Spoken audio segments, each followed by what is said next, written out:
This is the Between Two Firms podcast, episode 15. Like, wait a minute. Let's reframe this just one second. These are good problems to have. And what we can do with money to help our family over generations. Been working towards my entire career. I decided, you know what, I think I need to do my own thing. And I'm like, awesome. How's it going, everybody? My name is Nick Kobos, host of the Between Two Firms podcast, and I'm joined by my friend and co-host, Matt Nomchik. Matt, how goes it, my friend? Doing all right, Nick. We had pretty severe technical error on the podcast today, which kind of dampened my mood. We did. Matt is very upset. Well. He will never emotionally recover. But shout out to Crystal for being a good sport about it and being Crystal was really professional about our lack of professionalism. She didn't just storm out and say, "I'm not doing this. These guys are amateurs." No, we appreciate Crystal being flexible with us. Yeah, Matt. About 3 hours before we recorded the episode, Matt comes into my office and is very excited, and he's very animated. This is hyperbolic. It's not. It takes a lot to get Matt excited. He was excited. And he's been writing me about, we need to get this thing called a capture card, which I still don't really understand what exactly it is. And he's saying we need to get this capture card. And I'm like, okay. He comes into my office today and he's like, "Dude, we have a capture card." I'm like, "Oh." He's like, "Yeah, I found one. There was one like in our little camera bag." And I'm like, "Oh, cool. Like, set it up, you know." Proceeds to spend like an hour tinkering with the camera setup and like set it up for us to record the podcast. He's for those of you listening, he's starting to smile. He's smiling a little bit. And I'm like, okay, perfect. Come in, sit down. We're doing the episode with Crystal. We get like 20 minutes in and the camera just totally cocks out and gives like an error, rainbow screen. So turns out the capture card that came with the our camera setup is garbage. Imagine that. Imagine you made a big show. We got the capture card. Why don't you hold it up for the video? This is our capture viewers. card. This was our little capture card for anybody who watched. The poor thing was overworked, underpaid, and it couldn't keep doing. So it totally conked out.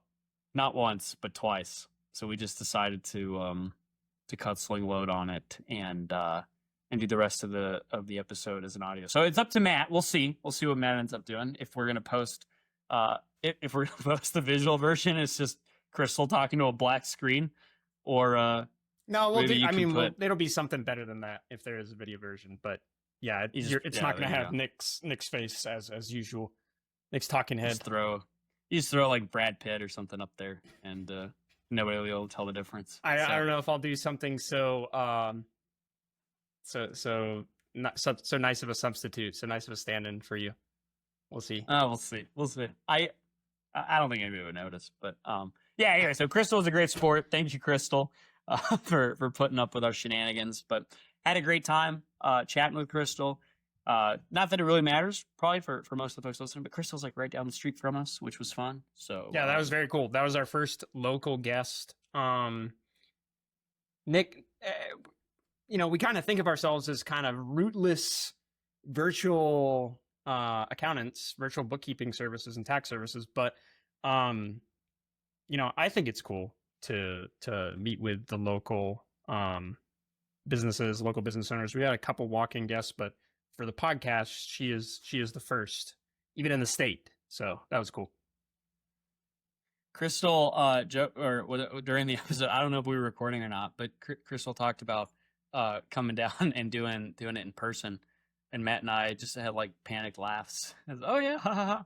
if our little podcast bunker that we record these in, I don't know if it's quite situated for. It's not equipped. It's barely equipped, as this podcast demonstrates, for remote. You'll need to take a. When we're done, you'll need to snap a picture of the corner of our little podcast room with all our stuff. Just scan all of them. It's a podcast room and a storage room. It's a general purpose room. It's the general purpose room. Yes. Yes, it is. It is the general purpose room. But anyway, thanks again to Crystal for coming on and being patient with us. And sorry to you guys who wanted to see every pore on my face in 4K. You'll have to wait till the 1080p next episode. 1080p. 1080p. Yeah. Okay. Anyway, so yeah, you want to do a quick firm update and then we'll just jump into the episode. Sure. What do you have for the firm update? I was hoping you had something. I think I have given it the last couple times. So Okay. Well then go ahead. I'll hit where, the where do folks you, where with do an you update. see? Yeah. What do you think's going on? I think our big firm update is that is twofold. One, tax season is over. Huzzah. At least the deadline is passed. Now it's it's rolling back. We still got some extended returns that we need to get closed out. But tax season's over. We've got some bandwidth to devote to kind of building out systems and doing all the other things that go into running and growing the firm aside from just delivery for the next few months.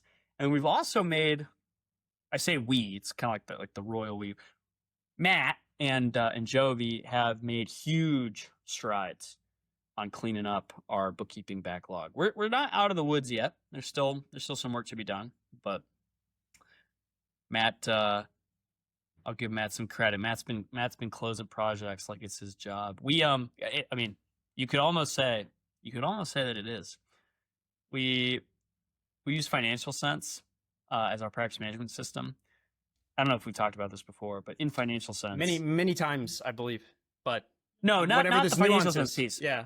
Yes, the nuance. Yes. I know. We've mentioned Financial Sense before. The nuance is the confetti, dude. So when we close a project in Financial Sense, Financial Sense will give you just a burst of virtual confetti on your computer screen. Yeah, Nick. Dude, I Nick live is for that. really. Yeah, Nick is I really live. electrified by this kind of computer graphic. I was personally Yeah. considering turning it off. They have a setting in the main menu, in the settings where you can Disgusting. disable it. Disgusting, But inhuman. I keep it on for Nick. Sometimes he comes into my office and it brightens Inhuman. up his day to see all the projects getting closed. I literally Matt had a couple of projects that we were billing hourly, and the last job in the project was for me to run the billing. And I intentionally ran the billing and then messaged Matt and said, "Hey Matt, I ran the billing." Just to give Matt, I didn't want to steal from Matt the privilege of checking the last box and seeing the fireworks show, the virtual fireworks show. It would have felt wrong. It would have felt wrong to have you carry the ball all the way to the 1 yard line and then let me just walk it across. So That's fine by me. Well, If you feel free. now that I know, to, now that I know you don't care, I'll go back to hogging all the confetti, all the fireworks. So anyway, that's our firm update. Really looking forward to getting our backlog cleaned up, because as the backlog does get cleaned up, it gives us more bandwidth to focus on newer and more dialed in clients. And by dialed in, I mean more target clients. more targeted. Yeah, more targeted. So, but we gotta finish cleaning up some of these. Yeah, big I don't know. bookkeeping jobs. This could be our segue into the episode. Was that something that you had talked about with Crystal? Was she said that she said a couple times that she was particular about the type of client No, she and was going for, she but did I don't say know that, if you and I'm ever. Yeah, she kind of was teeing it up Further for defined. you. Yeah. Yeah, I dropped the ball. No, we'll just have to talk to her again. It's interesting No. because she's a purely bookkeeping Mhm. firm. So Yep. For this, we kind of our business, the business is kind of siloed between bookkeeping and tax, and so figuring out how she's kind of settled into which client she's going for would have been interesting for me to hear. Well, next time you'll have to jump on. You have a mic. You have a mic. You have a mic. You're welcome my anytime. audio's not recorded, so Oh, that's why Matt doesn't jump in. You're welcome anytime, man. You're welcome anytime. all right. All right. Well, But yeah, without any further ado, let's let you guys get into the episode. hi everybody. Our guest today is Crystal Wambeke, coming to us from Southern Pines, right down the road from where Matt and I are at. Crystal, really looking forward to having you. I was so excited when Kiasa told me that you booked with us and you said you'd come on and do an episode because you're the first person that's like local, and I think there's something special or there's something extra fun I think about getting to know folks in the local area. So we'll have to follow this up with lunch or coffee or something. But Crystal runs Wambeke and Associates, and you guys do bookkeeping and CFO services or CAS type services. Is that correct? Actually, yeah, Nick. Hey, thanks for having me. I'm really excited. You guys are really close to our office. I think it's just a straight shot down one road from office to office. Like we could meet in the middle, grab coffee. Yeah, exactly. So no, really excited to be here. So we do not offer CFO services. So Okay. we are a bookkeeping firm. We don't do Okay. taxes, but we specialize in those cleanup files, the ongoing bookkeeping of it all. I'm also a certified fraud examiner, and so we do embezzlement investigations, fraud examination services. One thing that we do also offer is a lot of training, like QuickBooks training, Zero training for businesses who one don't really know anything about accounting. What is this? How do I figure it out? But how does my software run? That kind of thing. So that's kind of where we live. Gotcha. And I definitely want to circle back to the certified fraud examiner thing. So don't let me miss that because I want course. to dive a little deeper on it. But before we get into like the practice and kind of what you guys do, Yeah. how did you get into accounting to start with? And then from accounting, what made you decide to go out on your own and launch your firm? Oh, that's a great question. Do you want the long version or Yeah, the no, I want to abbreviated hear version? it. I want to You hear want it. the Give long me the whole version. story. All right. Give me the whole story. All right. All right. Way back when I was a kid, no, high school accounting, I didn't understand it, right? You go through high school accounting. I almost failed the class. I never failed anything. But I remember my instructor like, the answers are not here, so you can just get out of high school, right? I hated it. I didn't know anything about it, but I think what was missing was the context. So I went on to college, got a bachelor's degree, minoring in criminal justice psychology. I was rounded out in my career a couple of years after college, and I just happened to get hired at a finance department.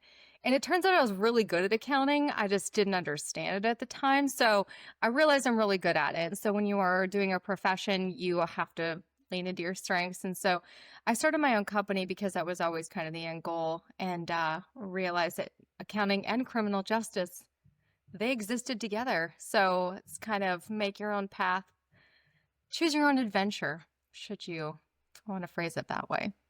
For sure. So when you decided to go out on your own, you were working for an accounting firm or you were doing account?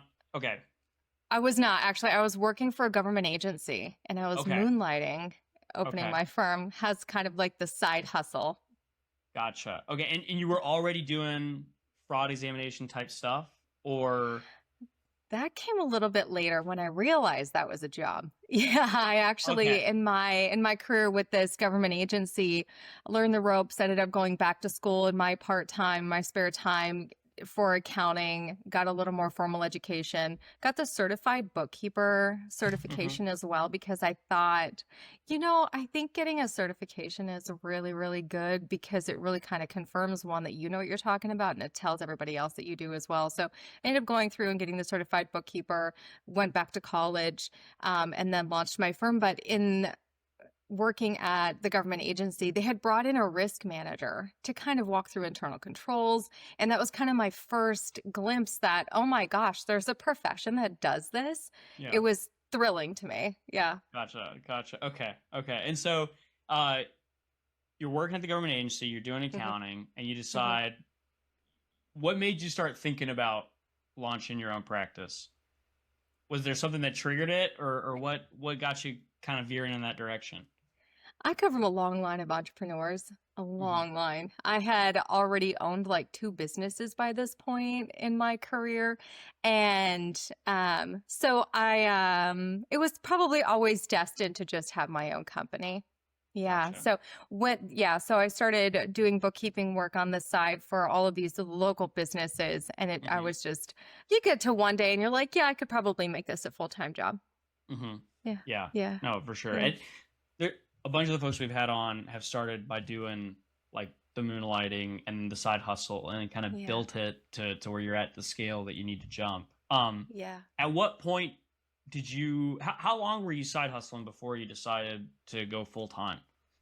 Oh, that is a great question. A good long while. A good long Hmm. while. And that is because, again, I went back to school for a couple of years and the Hmm. timing had to be right. You know what I mean? So I don't think it was a fast journey. 9 years. Okay. Okay. So Yeah. you were doing it for a Yeah. while. Yeah. A And while. gradually building the client base. Okay. Um, Yep. yeah, I'm trying to remember Hector I think I'm gonna butcher it now, but I thought he was the only one. He said I think it was like 6 or 7 years. A slow burn, a slow burn. What Yeah. At what point did you decide like okay, enough is enough? I'm gonna go full time. Like, was there something that happened, or you just got or like it was too much to keep up with, or when did you pull trigger? Oh, that's a great question. What did make me decide? We ended up moving, and I Okay. thought, this is a great time. Just not going to get another job. Yeah. Yeah. Yeah. Just reset because Yeah. all your bookkeeping clients were they local? Were they spread out all over the place? Almost none of them were local. I ended up Okay. just finding them. This is so long ago. Craigslist, Yeah. Elance. Like if you remember these terms from way back in the day. Craigslist, Yeah, so yes. it's- Elance, no. It's now Upwork. They merged into Upwork. Okay. But I a know very Upwork. long time ago. Okay. Yeah, so that's how I found my clients, and everything was remote, and this was QuickBooks Online was still very new. The cloud accounting was still very new, and so there was a lot of file sharing back and forth. I mean, I feel like, yeah, we crawled so people can run now, right? There you go. There you go. And so when you decided to jump, it was Mhm. just you, or did you have teammates at that point? It was just me. It was just you. Just me. Okay. Yeah. And so you go full time. Yeah. What was the transition from working a full time job and doing this on the side to going full time like for you? Was it smooth? Is business ownership ever smooth? I Yeah, don't think. I think that would be a very incorrect categorization for owning a business or starting a firm or doing a side hustle. The beginning. I don't want to disillusion the folks at home thinking, oh, It was too do this easy. for 9 years. It was a breeze. Exactly. It was a breeze. Exactly. Yeah. So there's a lot of lessons learned, and unfortunately, you have to just kind of get through it to understand them. I think That's so true. is I loved it though. Here's the thing: you have to really love it. I think owning a business or doing your side hustle, it's kind of in your genes, and you're going to figure out a way to make it happen. But no, I mean, it was fine. Still here, 11 years later, whatever it is now. Yeah, I started my side hustle 2006, so 20 years ago. Launched full time. Okay, when you started years, on yeah. the side. Okay, gotcha. Mhm. Gotcha. Yeah, it was 06. Yep. Gotcha. And Oh, so that's launched full time in 2015. Okay. Okay. Yeah. Yeah, I think it's so true that you have to just send it. It's like Mhm. I heard some, I forget who it was the other day, but I was listening to something. They were talking about a similar concept, and they were saying that it's like learning to swim. You can read 100 books about learning this about swimming, and you can watch other people swim, but if you never like just take the leap and send it and get in the water, you're never gonna learn. And Yeah. the only way to learn is to do. And so yeah, no, that totally resonates. And so as you were starting out and you were full time, did the rate of growth pick up? Like, what were some of the early wins and struggles when you transitioned from doing it part time to doing it as your full time? Yeah, that's a great question. I think I think it was a little slower than I would have wanted it to be. I was a little picky on who I was working with, though. And so Okay. I think that's probably my bad. I think when you start a firm, no matter what services you're using or even what business you're starting, and I think you end up probably compromising a little bit. Like somebody asks you to do something and you think, oh, it's not really what I do, but I can. I have the time and whatever. It's money. I think that's a mistake. Yeah. But one, I think everyone does. But so I was probably a little picky in who I was working with, but it was fine because the work I was doing, I really enjoyed. The clients that I started working with, honestly, I still work with some of those clients 11 years Okay. later. So yeah. So I think being intentional about who you work with, I think that was really smart in the long Mhm. run. Maybe a little painful in the short term. In the short term, sure. Yeah. Yeah. And when you say picky, like what are kind of then or now, like what were some of the criteria that you're using? Like, is it a size or industry or a vibe? I think all of the above, right? Yeah. I think if you don't click with somebody, you're not going to work well together. They're not going to trust you. You're not going to trust them. It's just going to be it will devolve into like, I don't really even like working with you. So yeah, a vibe, a personality. I think the ask, what are you asking me to do? Is this something that I even do? Am I well suited to do it? Is it something that's even feasible? These are all things, you ask everybody.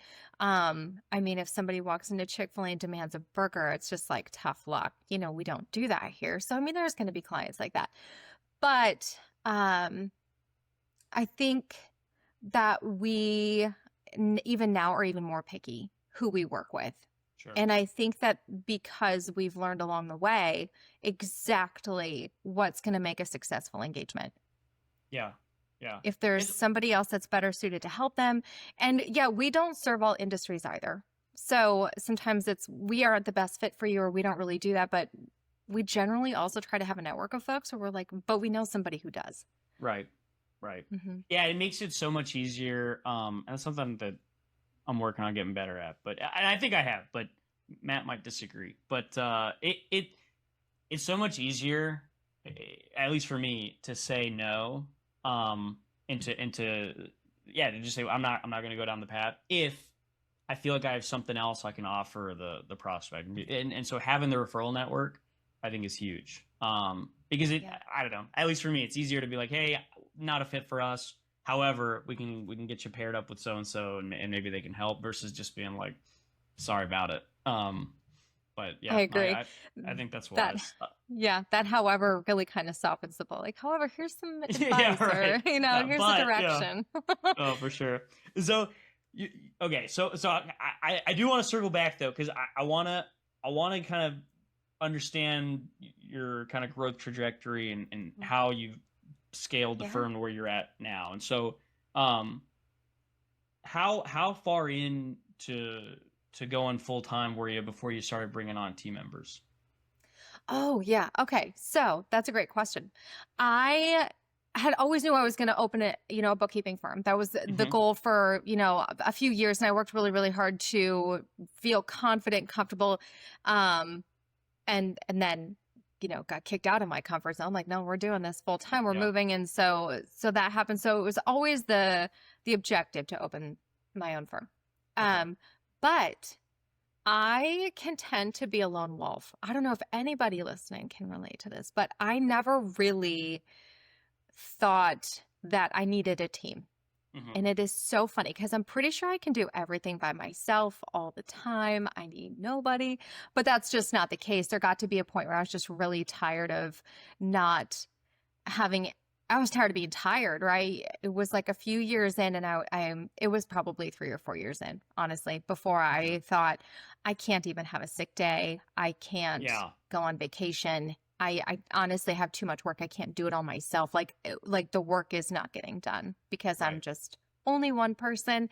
And so it was a very slow process to get somebody hired. But once I did, it was just life-changing, and I don't know how I ever survived without it. So I'm happy to say I was wrong about not needing a team, but it was I think 3 years in, maybe 17, 18, 20, and you just kind of 18. started hitting capacity, and we're like, we need hit capacity. I hit a wall, with momentum and ambition, and not ambitious, or I can't think of the word exactly, but I was tired. I was burned out. That's probably the best way to put it. And I was maxed at capacity. Yeah. And so who was that first hire? Was that another bookkeeper or somebody on the admin side, or what was kind of the job description when you decided to make that first hire? Yeah, I ended up actually bringing on a couple of contractors, and it was just kind of like overflow work. And then that I quickly, outpaced that capacity and thought, okay, this isn't just like an overflow task anymore. So brought it all back in-house. And so the job description really was assistant bookkeeper, just help me with the tasks of doing the things, the basic day-to-day kind of stuff. It really wasn't any account management kind of stuff. I still kept all of the client communications to myself for the most part. Okay. Mhm. Yeah, for a little while. And then they slowly grew into their role and, took on more responsibilities. And then we just kind of kept hiring as we needed to hire. Yeah. And so how today, what's your firm structure look like today? Oh, yeah. I think it's an ever evolving kind of thing because, the needs change, your team changes, what they have going on changes. And so right now we are 7 people Mhm. and we've got me, we've got a customer success manager, Okay. 2 senior account managers, and 2 associate bookkeepers. I think they counted everybody. What in your mind, or the way you conceptualize it, how do you differentiate between your customer success and then you said your account manager, your client managers? What? Yeah, so we have an org structure that is me. I'm kind of the senior bookkeeper on the team and the fraud examiner and the owner of the firm. So I'm like chief technical question, chief tag Crystalline because it's, whatever needs to happen. Mhm. And then the client success manager, she's going to be the one that handles client intake, talking to new clients, Okay. doing those sales types of calls, making sure all of our existing clients are happy, then onboarding, signing all of the engagement letters. That's interesting to me. Your customer success is doing the sales and the onboarding. Yep. And then do they maintain the ongoing client relationship, or do they hand it off to somebody? They do. I think internally, we all have a responsibility to keep our clients happy. So that Mhm. just falls on everyone who has any contact with them in any sort of way, whether they're in direct communication with them or not. It's everybody's job to make them happy. But from there down, the next level is our senior accounts managers. They're going to be in charge of their workload. So they're going to be managing all of the tasks, all of the documents, all the requests, the emails, making sure the work is getting done by the associates on the team. And the projects aren't falling through the cracks. The budgets are being met. They're just overseeing all of the projects, start to finish, really. And then the underneath of that, account manager level, associate bookkeeper level, those are doing the work. Sometimes they're in communications with the client, sometimes they're not.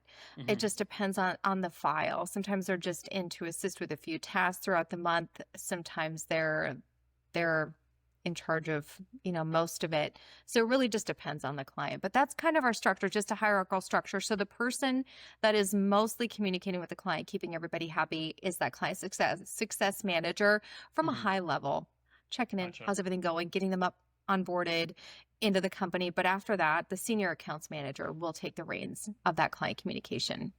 Gotcha. And do you ever run into issues with clients being unsure or not knowing who they're supposed to contact? And I'm not sure Yes. what systems or platforms you're using, so that might be part of the answer as well. But yeah, Yeah. is this something you run into?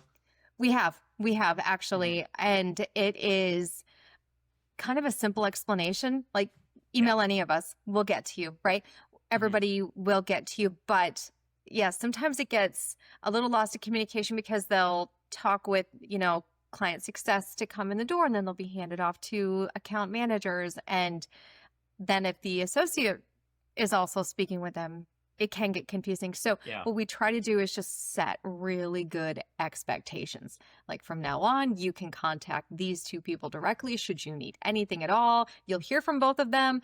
You can email any of them, so we try to really let them know, like, you can talk to anybody, but if you need these things, these are your people.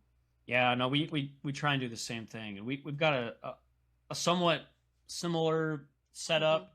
But you're right. So much of it just comes down to setting the expectation up front.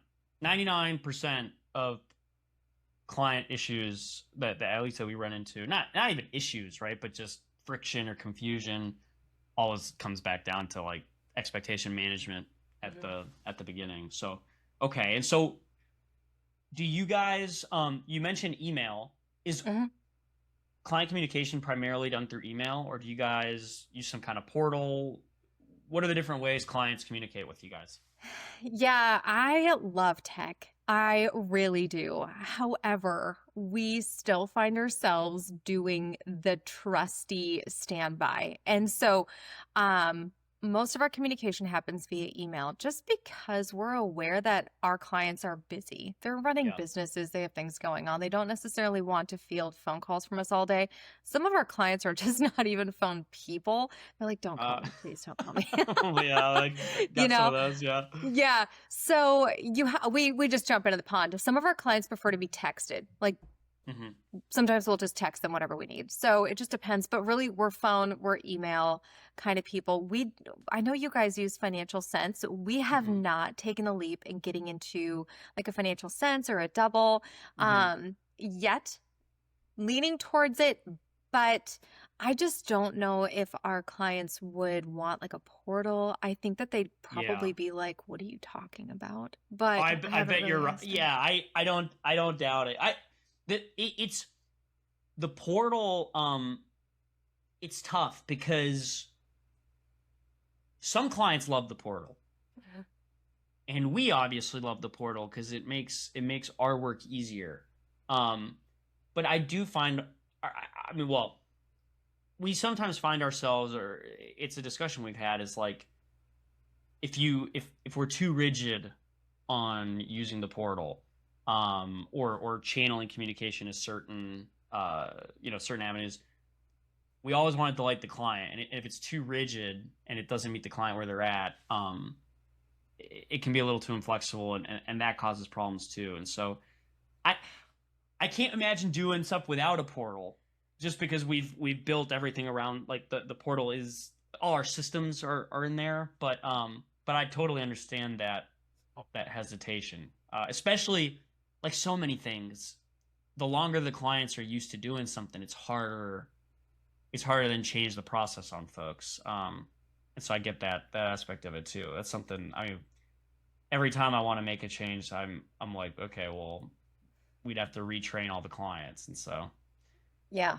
Yeah, it yeah. can be hard. So we don't have a perfect system for having all of our messages or phone calls go into one portal. That is one thing that I really do think we could do better or more efficiently. I just haven't figured out a way to do that yet. There are things where you just back burner it because you have Yeah. other things going on, and figuring out your phone system is really not necessarily top of mind until it becomes a problem. But Yeah. one thing that is on my radar that needs to be fixed, probably sooner than later, is because of the prevalence of all the texting and stuff. We use Google Voice right now for our work Mm, phone. So we use the Google Workspace. So we have Google Voice for all of our yep. phones. You can't see messages like one of my people is out tomorrow. If she gets a text or a phone call from one of her clients, nobody's seeing that. Yeah, it's totally siloed. Yeah, yeah. Yeah, we're also on Google Workspace, and we were also on Google Voice.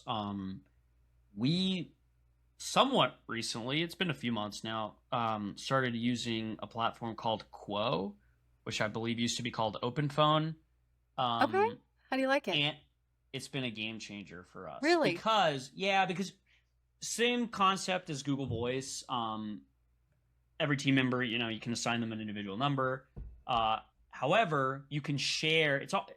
They're almost like inboxes that you can share, and so our customer success can see everybody's phone numbers. And so if somebody gets a text or an email or a phone call, and misses the phone call, right? Like, customer success can then either jump into my number and respond from my number, or if that's not they they can just respond from their own number and say, hey, we saw that you messaged us over here. And so it removes the information silos. And in that regard, it's been pretty cool. Another thing about it that we really like is when people call in, you can set up a phone tree where if the phone rings and nobody answers, it'll ring somebody, and then if it goes too long without being answered, it'll ring everybody else. And so that way you can have people who are like, okay, you're the phone person. However, if you miss the call, right, like it'll still ring the rest of the team, but it doesn't interrupt everybody every time. There's a bunch of cool features with it, but it's been a pretty big lift for us over Google Voice for sure. That's fantastic. I wrote that down. Thank you for that tip.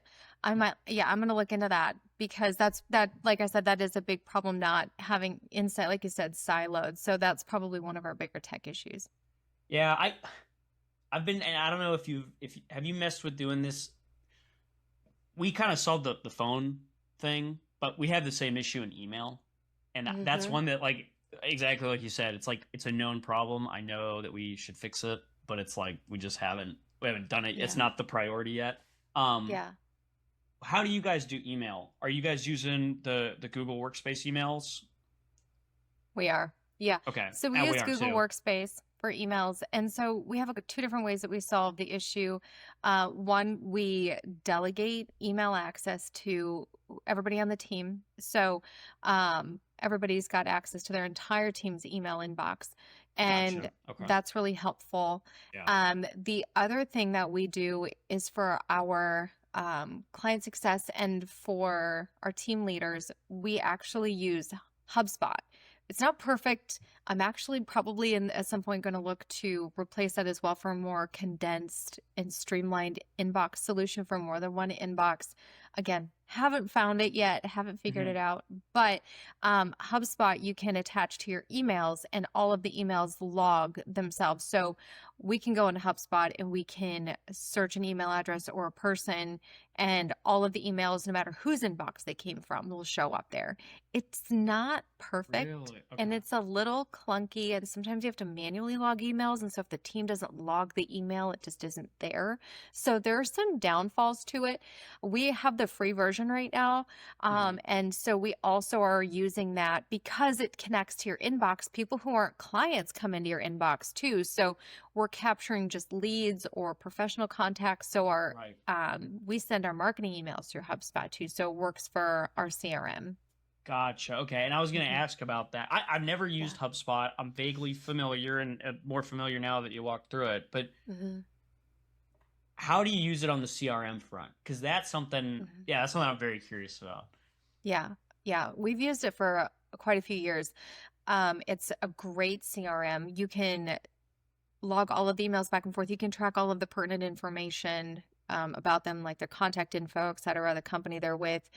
You can put them in lists. So like professional contacts or, referral network or clients, whatever list you want to put them onto. And then you can send marketing emails or blast emails directly to them from HubSpot. So it's really nice. I mean, it has a ton of features. It is so incredibly powerful. We use maybe 1% of the features that HubSpot offers, and you can have a tremendous amount, of things going on there. We use it for very, very basic stuff. Yeah. And maybe this is a little bit of a rabbit hole, but how do you fill it with emails? So you mentioned doing marketing emails, right? Where are you capturing those emails? Are those folks that are reaching out on your website, or where are those coming from? That's a good question. Yeah. 20 years of contacts, I guess. Just building them up. Yeah. People you meet, people that you run into, maybe so we've got everyone in there, just different people all over. People who've maybe emailed us, they needed a CPA referral, or people who've emailed us with just like a random question or a problem they had, or maybe we weren't a good fit at this time. And, just everybody that we've met. I mean, we're not marketing to all of them, but it's just our master list of folks. Right. Okay. Yeah. Okay. And how often do you guys email them for on the marketing side? Is there a battle rhythm around that, or is it just kind of as it comes up? I am the worst. That's okay. Yeah. Me too. Oh man. It's almost like there are people you can hire to do this for you, and I'm just ignoring that fact of life. I'm pretty sure this is like a residual lone wolf syndrome rollover. I'm just hanging on dear life to one final thing I won't give up, but I also won't do it. I'm terrible at marketing. I don't I don't like it. It's not my favorite thing to do. And so it just doesn't get done. I'm terrible about it, especially during tax season. Like we have stuff to do. So Right. the last couple of months, but ideally we're sending out kind of just a general business marketing email like every few weeks, right? Mhm. Our socials are a little more updated though. Our client success manager handles that, but I'm apparently putting myself in charge of writing the marketing emails. And yeah, that's admittedly a big problem. Gotcha. No, I this is also I feel like just as accountants in general, it tends to be an area of a struggle. I also feel like that's our biggest area of potential improvement. Not that there aren't others, but How are you guys definitely. doing your marketing? Yeah. Well, for the kind of like you said, since tax season, we really haven't. Which is it is problematic, but it's especially problematic because tax season is the best time to be doing marketing, and it also so happens right to be the time that you're the busiest, and so it's a known problem that we're trying to solve before tax season. And since I kind of started the firm, most of the marketing, I'm doing air quotes, but you can't see me because the camera's out. But most of our marketing has been just me on Facebook and just posting on Facebook, and super unsophisticated. I just made a little spreadsheet, and my plan was like, okay, I'm gonna post 6 times a week, and there'll be 2 personal posts, 2 posts about accounting, and then 2 posts about our business. And I'll just do one every 3-day rotation of that kind of mix of posts. And I was doing that for the longest time, and that's honestly where we got. I mean, most of our leads were coming from that, and then we got in tax season. We got busy. I kind of fell off the wagon. I've slowed down, and we need to start doing it again. But Yeah, because you can't schedule out very far on Facebook. It's like 30 days or something, right? So it does take yeah, constant attention. yeah, and I also just I hate it. I'm not. It's not. It. The more you do it, or at least for me, the more I did it, like the more it felt kind of natural, and the faster I can do it without feeling goofy. But it's not. It's definitely not something that comes naturally, and so I that's part of why I'm quick. As soon as things got busy, I think I was quick to drop it. Yeah. Yeah. So, Yeah.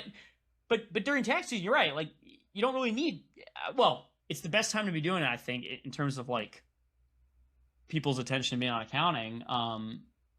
But you also have just inbound traffic coming in. Now that we're going into summer, yeah, definitely something we need to start doing again. So, what for you guys? One thing I wanted to ask you on the lead kind of generation front. You wrote a book, and I saw. Yep. I saw. Okay, so what made you want to write the book? And is the book? Do you use that at all? Is that a lead generation tool, or has that been productive from a lead generation perspective for you, or completely unrelated? It wasn't intentionally for lead generation. It really wasn't. I really love teaching. I love training. I love giving people knowledge. Like I said, I'm just, I don't know if I said that here, but I feel like knowledge is really meant to share. And I think if you're learning something, you should give it to somebody who might find it helpful, Yeah. So I do that all the time. Like we teach classes, we do training for our clients. There's so much that we're involved in like the entrepreneurship space. So really love it. And so I don't know, I just felt like writing a book, and so I did. I think honestly is really how it went.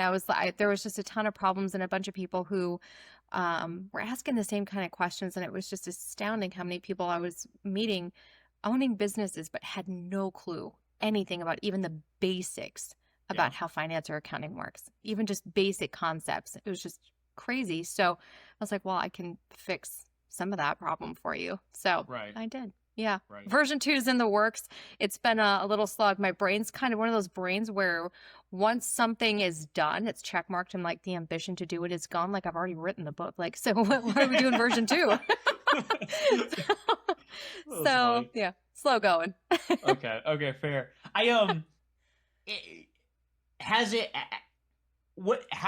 is it integrated in your practice at all? Like, is it a tool that you guys use? Do you distribute it to clients, or do you have it listed and it just kind of sells and does its thing? Yeah, it's not necessarily, I mean, if I were great at marketing or branding, I think that would be something that would probably, but I'm not good. It would feel so disingenuous for me to mail it to our clients and say, I wrote this. That's fair. It would That's feel fair. very weird to me. It goes back to the I'm with you, right? Like the marketing stuff. It just doesn't come naturally. Yeah, that's fair. It would be so inauthentic. They would think, ew. So I don't. However, we have admittedly just, it was mind blowing to me. And I think it's funny that it just never occurred to me how it would be used as like a business card essentially. But we still have people call us and hire us just out of the blue because they've read the book. They're like, great, Really? I read your book. You're hired. When can you start? Like, what's your name? Yeah. What do you have a company? Like, let's start with basics. Hello. But they just have us hired already. So in that aspect, I'm so grateful. And people have written to me and said how it helped them or whatever. And that's just so touching to me. So, but yeah, I really have enjoyed the process of that. That is so cool. That's really cool. How long ago did you write it? How long has the book It's been a out? hot minute. I think. It's been a minute. Okay. Yeah, it's been a hot minute. I think, well over 5 years. I think 2017, I think I wrote it. Okay. Yeah. Oh, that is super cool. I think you're right. I think there's something to sharing knowledge, sharing information, and putting goodwill out. And it pay. I mean, it like you're saying. I mean, people read the book, they find you, they give you a call, and you pick up clients. But it doesn't have to be forced. It just kind of happens organically by putting value out into the world. So no, that's very cool.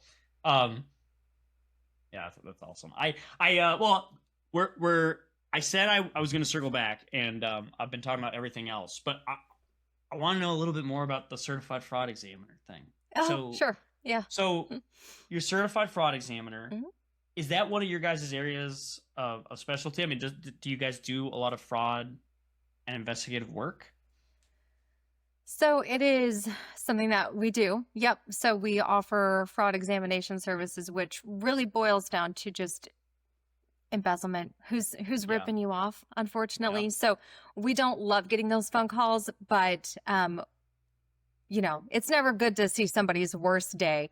But however, it happens and we're happy to be of service. So what that looks like for us, and again, really picky with clients. Mhm. So we have a very narrow scope of the fraud cases that, we prefer to get involved with. Partnership disagreements, one partner's, ripping the business off, or disagreements like that. We do a lot of that. Yeah. So, or, internal staff, warehouse manager, internal admin, whomever, potentially stealing, that kind of thing. So those are really the two lanes that we stay in when it comes to fraud examinations. So yeah. Gotcha. And what does the scope for an engagement like that look like? Yeah. That's a very broad question. That is too broad of an answer. It depends, right? It's just like saying, what does the scope of, the tax engagement look like? Well, what kind of business is it, right? Yeah. So, it just depends, Most of the time it's just, we'll take a look at, a rolling, however many years the problem has been suspected going on. We'll, work closely with any attorneys involved, any other professionals involved, do an investigation. If a write-up needs to be done, we'll do the write-up. If, it goes to mediation or any sort of legal proceedings, we'll be as involved as we need to be, present any information to whomever needs to be presented to. Not everybody speaks accounting, so we try to break it down in a very simple, Sure. easy to understand terms, that kind of thing for a good outcome. Thankfully, a lot of times it doesn't get that far. Sure. Yeah, occasionally we'll work with, local law enforcement if that's warranted, hand it over for, further legal investigation, that kind of thing. Gotcha. Do you ever end up having to testify? Thankfully, here's my goal. My goal is to write such a detailed and, tied up report that I never see a witness stand again, so that's Fair. my goal. You know what I mean? If I've done my job well, it ends, there. So I think that's my goal. That's always Fair enough. Fair enough. Yeah. Gotcha. And as a percentage, I mean, whatever, as a percentage of your total engagements or clients or a percentage of revenue, like how big is fraud examination as a component of your business? Oh gosh, I got to tell you, it is not, thankfully, a huge part of it. One, they're extremely time consuming. So we can't take on a lot of cases a year. So we have to be picky just to preserve our resources for the rest of what we have to do. And it is a bit feast or famine. It's you kind of have to do the investigations when someone suspects fraud. So Right. I would say maybe 15% of our annual revenue. Okay. Yeah. We when I had just started doing this and started our firm, one of the first engagements that I got was it was a multiple location franchise, and an admin was suspected of fraud. And they hired us to basically redo the bookkeeping and just identify discrepancies. And looking back, I'm like, man, I definitely probably would not have done that. It was like literally like the third or fourth client that we picked up, and it was a pretty big job for us at the time. And looking back, I'm like, man, I probably wouldn't have done that engagement again, or at least I would have called like my insurance provider. And there's like I probably should have been a little bit more buttoned down doing that. But I learned a ton from doing it, and it was interesting, and it was also, I mean, exciting is the wrong word, but as far as accounting goes, it was obviously like you said, it's no fun for the business owner, and it's not fun seeing people get taken advantage of. But it is just it's there's an element of like Clue or of like playing detective that made it I think more fun or more engaging than just the average 8-month accounting cleanup. So yeah, it is fun. I mean, I think that it's okay to say that, because I think it's okay to enjoy one's job, and it is a little James Bondish, Yeah. No, that's fair. That's super fair. What if you don't mind me asking? Yeah. I'm sure Matt would love to know what. Oh, there we go. No, you cut out for a second. Yeah, I think it cut out. There we go. We're good. What's the biggest fraud case you've ever seen? Or like ballpark? Ooh. Obviously you don't have to give anything away, but Oh my gosh. It was insane. The dollar amounts that this examination was working with. I don't it was a rather large real estate type of situation, and in a very big city, and it was a call to the local PD there, and I was like, listen, let me ask you this, you guys. One of these transfers was literally $1 million. You were called about it, and you declined to have anything to do with this case, so now I'm involved. Can you tell me why? And they're like, that's just so small. Really? It's too small for us to deal with. Yeah. That's crazy. Millions and tens and dozens of millions of dollars. It's crazy. That is absolutely wild. Yeah. That is wild. Yeah. Even local, state folks were like, oh, it's puny, but it was like wild. It was wild. Like, how much fraud happens in your state? Yeah, no, for sure. For sure. that is absolutely wild. And I don't know. I mean, I'm sure you've probably seen all sorts of fraud scenarios, but Hmm. I've seen the one, you know, and I just remember thinking like I just don't get it. I don't understand like I don't know. You may have seen some more sophisticated criminals, but I just as I was going through everything, I was like, this was inevitable. It was inevitable that you would get found out. I just Yeah. especially when you get into dollar amounts like that. I mean, at some point, somebody. I mean, I don't know. I guess it's wrong to say that the criminal should be smarter, but it just blows my mind. It blew my mind how poorly the crime was executed. Hmm. Yep. No. I can second that. There's been quite a few where you're like, really? What were you? Really? Yeah, Here's- not that you want them, not that Make not that me you want work the criminal. for it. Yeah, right. Exactly. Exactly. Right. This is more than a rounding error. So no, sure. I think that's so interesting. I think that's such a cool Yeah. such a cool line of work. What the certified fraud examiner certification? What goes into that certification? Oh, it's a lot. It's a a lot. lot, actually. Yeah, you have to have like a bunch of years of work requirement. If you don't Mhm. have, work history doing it, you have to go get it. You have to have all this education, like formal education. You have to take their tests, which is incredibly challenging and difficult. So yeah, it's because they don't want anybody just No, of course.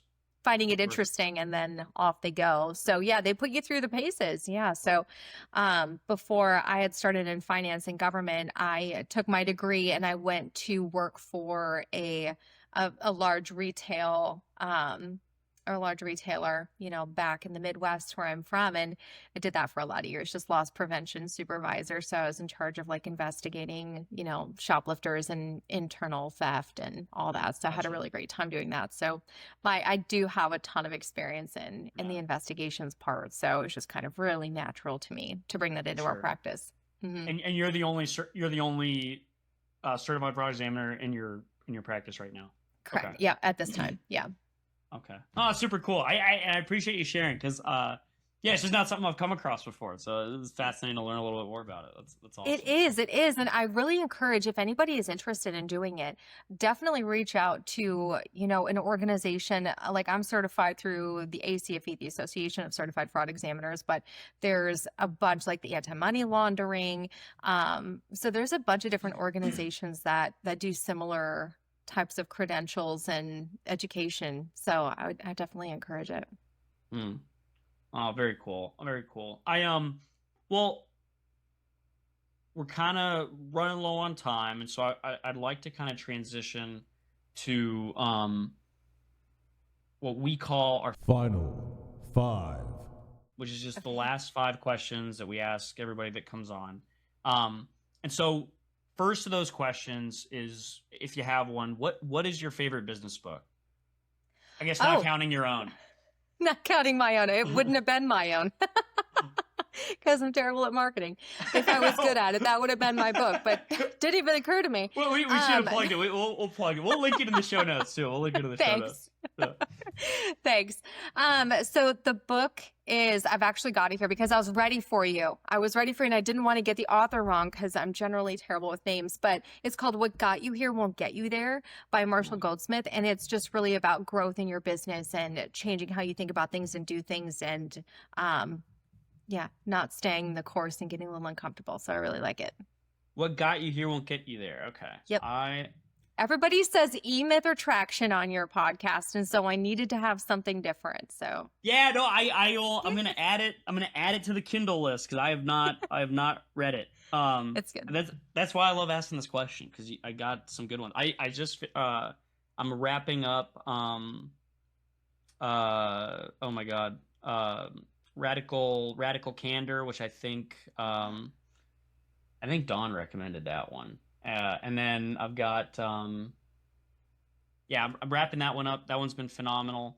And then, like I said, I just have in the little Kindle library every time somebody recommends one, I just put it in the cart and just add it, and we'll just go in order. Awesome. So I appreciate the recommendation. All right. Well, what about what is one system or tool that you guys couldn't run your firm without? Oh, that is such a good question. I'm super not prepared. For that question, system or tool, I would say, love it or hate it, Slack. We Mm. couldn't, we, it would be no communication whatsoever without that. So we really rely on Slack a lot. And this might be I'm going to betray my ignorance because I've obviously heard of Slack, Uh-huh. but I've never used it. So what is the use case? What differentiates Slack from just like a normal group message app? It really is just a group message app. You can call, what we really use about it is just those quick messages. So you don't have to like call somebody on the phone or text them. So we're not constantly on our phones. Yeah. And it's quicker than an email. Our email inboxes can get really cluttered if you're just asking quick questions, but it's, hey, can I have access to this document? Or have you heard from this person? Or, a quick question, can I call you and ask you how to do something different or whatever? And so you can call people, they're called huddles, and you can screen share.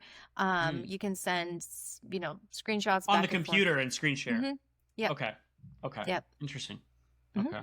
Yeah, we use an app called Signal right now. Yeah. Yeah. Have you messed with Signal? Have you ever I been on Signal? haven't. No. Okay. haven't. It's a group messaging app, and Mhm. we use it just because that's what I was used to using in the Army. Everybody uses, not everybody, but a lot of units will use Signal, and that's what I kind of grew Yeah. up with. And so Yeah. I've thought about switching or taking a look. Yeah. But I'm curious. Yeah, does it integrate with any of the other softwares that you're using? Because at least that's my understanding that it has the potential to integrate with other softwares, but I may be misunderstanding. Yeah, it does. So we can integrate it into like our email, our Google Workspace. So if we need to attach like a Google Drive document or something or file, we can have it integrated in there. Yeah. hmm Yeah, it Okay. has a bunch of integrations. Like Do you if you guys want pay to create for like it? we do. Yeah, it Mhm. is we pay for the paid group version. I know that there is Okay. a free version that isn't, but I think it only keeps your messages for a certain amount of days. And I'm not Gotcha. sure the limitations on like the huddling or calling on the free version. I think they limited that to encourage you to pay them. Yeah. And so it does video calling, Mhm. like Yeah. internal, but okay. Hey, that's Mhm. interesting because right now we use Yeah. Zoom for internal video calling, which is kind of clunky, and we're paying for that anyway. So, Yeah. um, yeah, Internally, we never have our cameras on anyway, so we just do like a voice yeah, call. Yeah. okay. We We'll had have to take a used look Google at it. Chat for a while, but we found that to be kind of like cumbersome to use, and so we still just stayed on Slack. Okay. And I should have asked you earlier: is your Mhm. team remote, or are Oh, you that's a all great in question. office, or? Yeah, that's a great question. So, a lot of our folks are military affiliated, so a lot of Gotcha. veteran spouses and veterans. So, Awesome. we've got one who's in Colorado, we've got one who's in Georgia, and the rest Mhm. are local. Gotcha. Okay. Yeah. So the group messaging app, yeah, is doubly important. So Yeah. okay. Yeah. Well, no, we'll have to take a look at Slack. That's something Matt and I have talked about a few times, and Mhm. I've been meaning to take a look at it because everybody who uses it raves about it, Yeah. but I just don't One know. other, oh, sorry. No, go ahead. Go ahead. I cut you off. I'm so sorry. The one of the things that we really especially like about it that I would be remiss in telling you is that you can set a status. So if you're not available, you can just put your status as I'm in a meeting, I'm not available, and everybody knows to not try and call you. Or if you're going to be away, you can, let people know where you are or if you're there and available. So we really rely on that. That is pretty cool because I leave Signal open, and it doesn't have the capability, and then I get annoyed when I get pinged. Not that it's anybody's fault, but I'm the one leaving it open, and so then it becomes a distraction, right? No, that's cool. All right, I'm gonna commit. We'll take a look at Slack. Everybody that uses it has nothing but good things to say. I've never heard anybody criticize it, so there's got to be something to it. I appreciate you plugging it. Are there any other systems or tools that you guys are really deep on or big on? So we used ClickUp internally, and I am reluctant to recommend them. Okay. Just they've added so many features that it's become unhelpful and slow. And by the time something loads, you've forgotten what you meant to write down. And so it's becoming kind of a problem. Yeah. And what are you guys using it for? Our client management, our internal wiki is there. Just Okay. my general notes about stuff are there. Like if Gotcha. I need to write a process or procedure, I keep all my tasks in there. So the task list, all of our client files, basic or like client notes, that kind of thing, tasks for each project. Gotcha. Okay. Practice That's another one. management. Yeah. Okay. But it's not accounting specific, right? It's like Mm. it's like an Asana or like a Monday, whatever. It's like a generic kind of one, right? Exactly. Okay. I've heard of ClickUp as well, and I've never used it, but I've heard about it, and I don't know. There's so much like FOMO on apps and tech, and at least for me, like I live it. It's tough, like knowing that there's processes that you could improve by just finding the right piece of tech, which is why I asked the question. But then at the same time, you know, there's the friction of like changing systems, and if you're constantly changing systems, like it's better to have an 80% solution than to constantly be jumping, right? And so it's one I struggle with because I'm always curious and I want to know what's out there, but at the same time I know there's like the sunk cost of having to jump. So I am the exact same. I'm the exact same. My team always just rolls their eyes when I'm like, hey, a new software came out. They're like, not again. Focus, just ignore it, Crystal. You don't need it. no, and I feel like it's such a tough balancing act because on the one hand, if you're constantly jumping and trying everything, then yeah, nothing ever gets done, and you're constantly breaking things, and nobody knows what they're supposed to be doing. But at the same time, like if you're not trying new stuff, then you look up and you're like, you know, the bookkeeping firm that's doing everything on paper, and like do you know, and so it's tough. It is a tough balancing act of like messing with tech. But I appreciate you sharing Slack and ClickUp because, like I said, it just helps my FOMO knowing what all is out there. And we'll have to give Slack a try. Yeah, like I said, everybody has good things to say about Slack. So, well, cool. What about events and conferences? Do you have any events or conferences that you're planning on going to, or that you've attended in the past that you've enjoyed? So I don't have any that I'm coming up anymore this year. I would love to make it to one. I just haven't taken the time to sit down and research what conferences are coming up this year. I love conferences, but I don't have any on the docket. Actually, just this past weekend, I was in Atlanta for a veteran women entrepreneurship conference where I had a pretty big part of like the instruction piece of that conference for them. So that was Very cool. really fun. Yeah, that That's was really awesome. fun. Yeah. That's super cool. Do you listen to Jason Stats at all?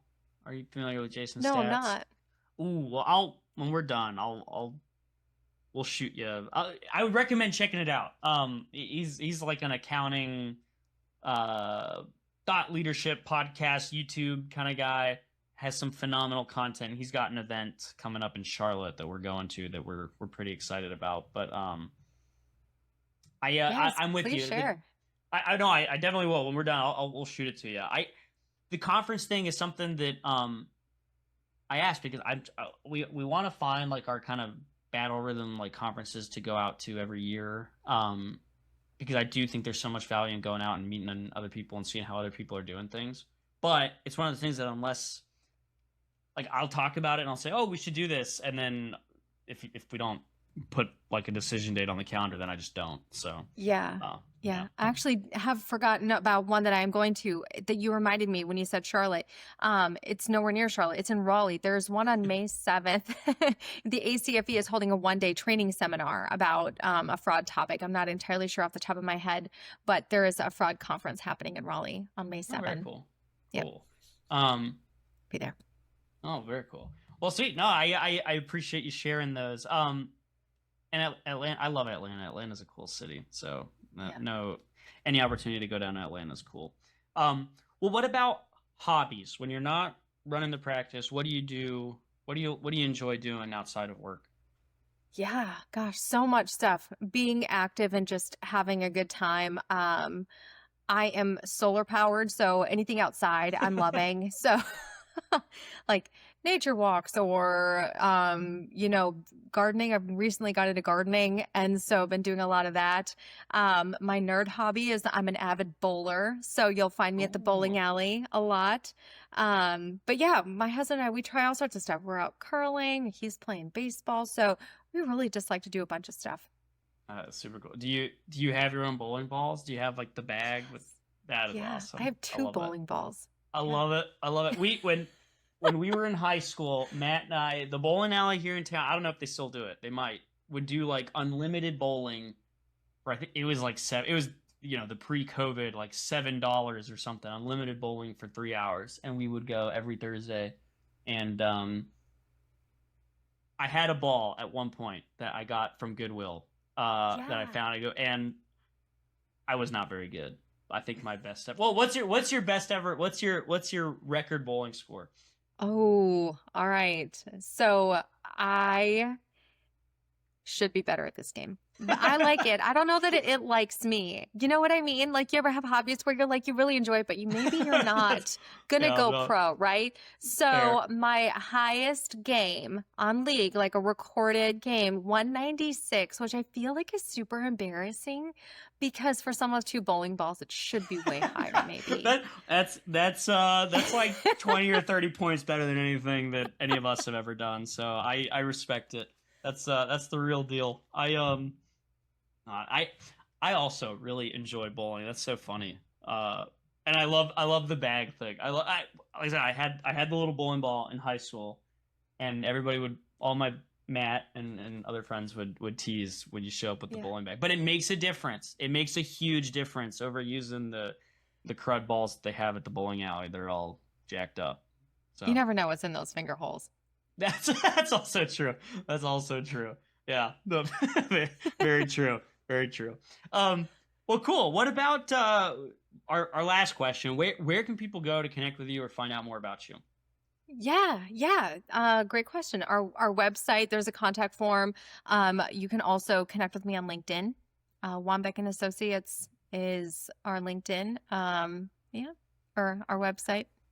Perfect. And we'll link those below. So sweet. Well, Grizzle, I really appreciate you taking the time. Like I said, you're right down the street, so we do need to get this thing set up to where we can have people. You would walk into this little, like I said, it's not quite an office. It's not quite or not quite a closet. I mean, it's like somewhere between an office and a closet. But you're right down the street, so there's no excuse. We're so close. We could almost set up like those tin can telephones, you know? Yeah, that's right. Like, the yard's full. I think Red's Corner is like probably equidistant. We ought to link up sometime. Well, anyway, I really appreciate you coming on and chatting with us and telling us a little bit about what you do. Is a lot of fun. So thank you. And thanks for putting up with our camera glitch. Yes, it's okay. It's all right. It's all good. Well, thank you for having me. It's been fun. All right, everybody. Well, that's our episode with Crystal Wambeke. Crystal, thank you so much for taking the time to come on and chat with us. We had a great time. What'd you think, Matt? How'd it go? I thought content wise it was a great episode. Again, to any of our video watchers, and to Crystal, apologies for the drop off there. But as far as the actual podcast, I thought you guys hit on some interesting stuff. She's got kind of an interesting dichotomy between just the bookkeeping and then the fraud thing, which is a smaller part of her business, but I think that's kind of like where her initial interests were. So yeah, it was cool to see kind of just how unique they're set up with that. The fraud thing is fascinating to me. I really do think that's cool. And man, I can't imagine. It just boggles my mind, man. It boggles my mind. She talked about the fraud case that she had that was like in the multiple millions of dollars. Oh yeah, and that they called law enforcement. And law enforcement said, it's too small for us. It's beneath us. It's crazy, man. It's crazy. There's some crazy people out there. But anyway, a cool space.